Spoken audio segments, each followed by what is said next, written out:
guys, and welcome back to my channel, and today I'm going to be talking about dating, the who, what, when, where, why, how of dating. So we are just going to jump right into this video. I've gotten so many requests to do this video, so I figured I just need to get it out there to you guys. I know that you're probably thinking all she's going to say is do not date, but I have more to say. So hear me out, don't tune me out yet, and let's just jump right into this video.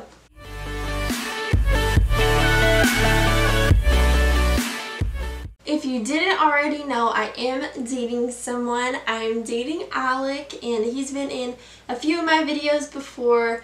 Actually, I think a lot of them. But I'm just going to be talking about a little bit of our relationship and some of my past relationships when I go through this video. So the first question we're going to talk about is why. Why would we date people? What's the purpose behind dating?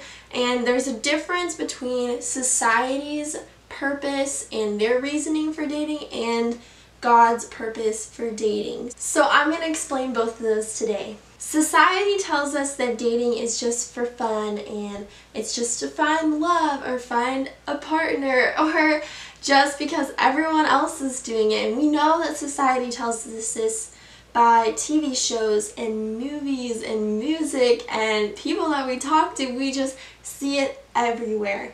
And it's very flippant and there's not really consideration for people's feelings with this type of dating.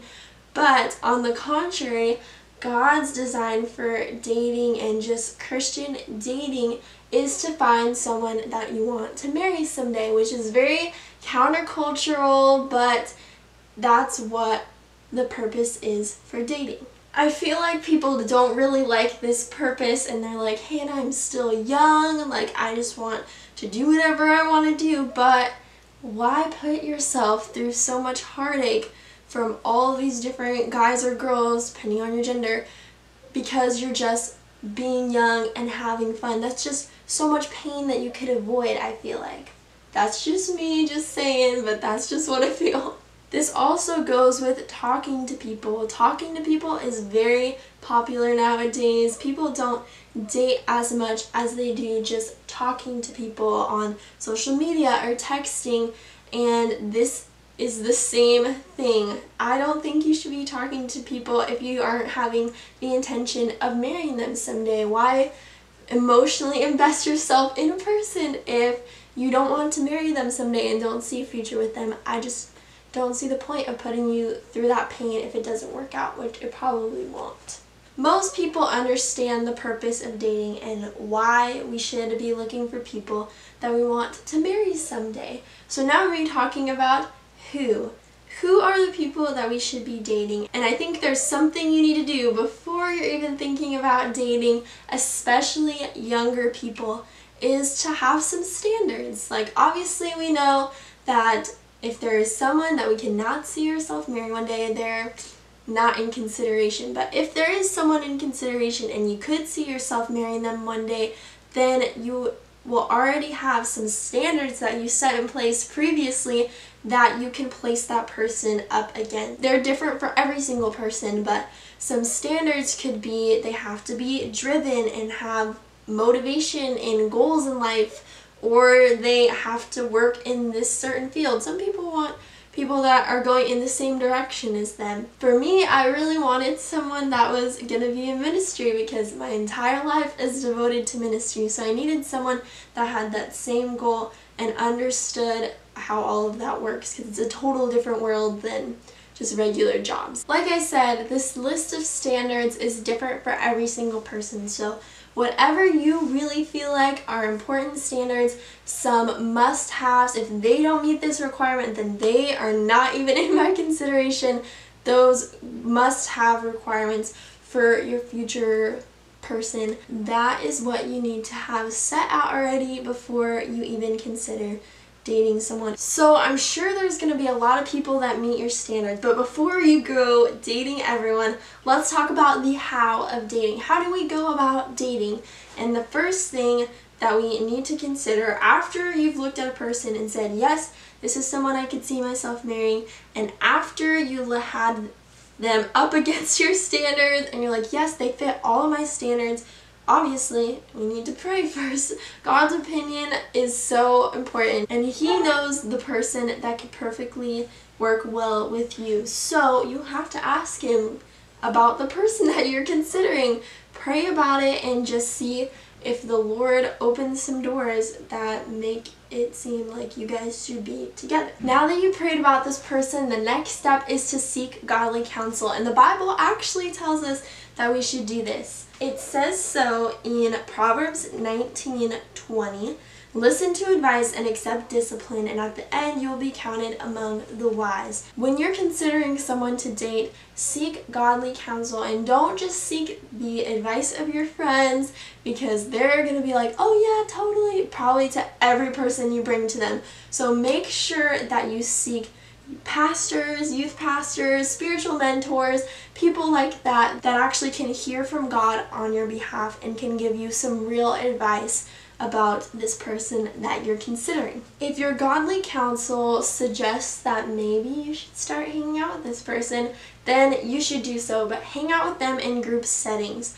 Now, maybe you already know this person, so you don't really need to hang out with them in group settings to get to know them, but if that's you, you can skip this step. But if you're still considering a person that you don't really know well yet, hang out with them in group settings so that you can just see how they act with other people and just get to hang out with them, get to know them more in just a fun, relaxing setting. The next step is, if you hang out with them, you think everything is good, you really like this person, talk to them about the possibility of dating, obviously. Have that DTR, define the relationship kind of conversation so that you are clear, there's no miscommunication, you guys don't think you're just talking, and you actually are, you know. So have that DTR conversation and just talk to them and see how they feel. Give this person a chance to pray about you and seek godly counsel about you, and then once they decide that, hey, maybe we should try this thing out. Great, you're dating. That's awesome. Next step is to seek accountability partners. And these can probably be the people that you sought godly counsel from. I've tried many accountability partners and they've always been terrible. So make sure you really find people that really care about your relationship, really care about you being successful, and are consistent with catching up with you, and you don't just see them like every 4 or 5 months, but you see them pretty often so that they can constantly be asking you, are you doing good in your relationship? Do you see it working out? Are you staying away from temptation? You know what I mean there. And all of those things, just asking you those real and honest questions. If you feel like it's not going to work out and you really feel like God's telling you, get out of this, buddy, make sure you listen to those things and don't procrastinate. I know it can be painful, but there's definitely something God wanted you to learn through this experience. So just learn from it and it's going to be alright in the end. But if it's working out, then put a ring on that finger and, do what you do. So now that we talked about the why, we talked about the who, we talked about the how, let's talk about when. I feel like this is a big question for everyone. They want to know when they should start dating, and most people that I've talked to don't really have rules about this. I obviously did, but most people did not have rules about this. Obviously, we were talking about the purpose of dating earlier, and the purpose of dating is to find someone that you would possibly marry. So that means if you're in middle school, freshman, sophomore, junior, maybe even senior, you probably shouldn't be dating, you probably shouldn't be talking to people, because you're not going to get married anytime soon. You're just trying to get through school and figure out life at this point. So I suggest to not date, to not talk to people, but it is okay to like people. Obviously, those feelings are natural, just don't act upon those feelings because you're not old enough yet to marry them.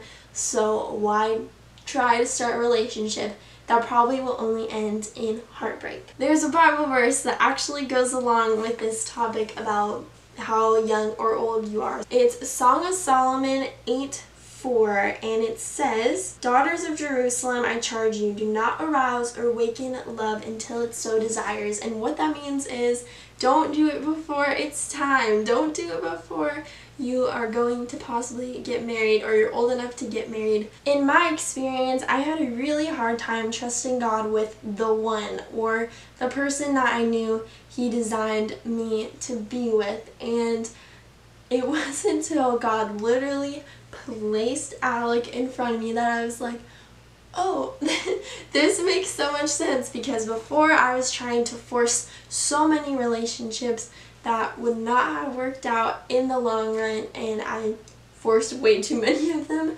But God placed Alec there, and if I wasn't listening to God, if I didn't follow what I clearly saw that He was leading towards, then I wouldn't be leading youth right now, and I can't imagine my life without leading youth. So I am so grateful that God just put him right there, because obviously I'm so clueless without that direction. So not saying that it'll work out that way for you, that's just what I've been blessed with, but totally just follow these steps and I think your dating process will go smoothly, as long as you don't do it too young, because it never works out, especially in middle school. I know it's hard, but trust in Him. He knows the perfect person for you, and He has them wherever they are, and He's preparing them to be a godly woman or man for you. So be patient, trust in God, and He's gonna work out all of those details. I'm going to read from Ecclesiastes 3:1. It says, "There is a time for everything and a season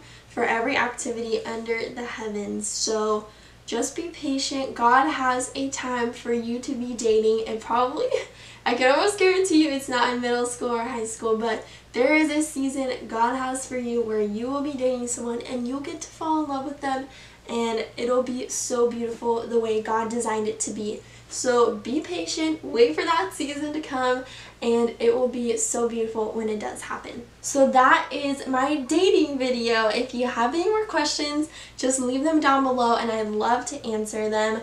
Obviously, I know a lot of people aren't going to agree with my opinion.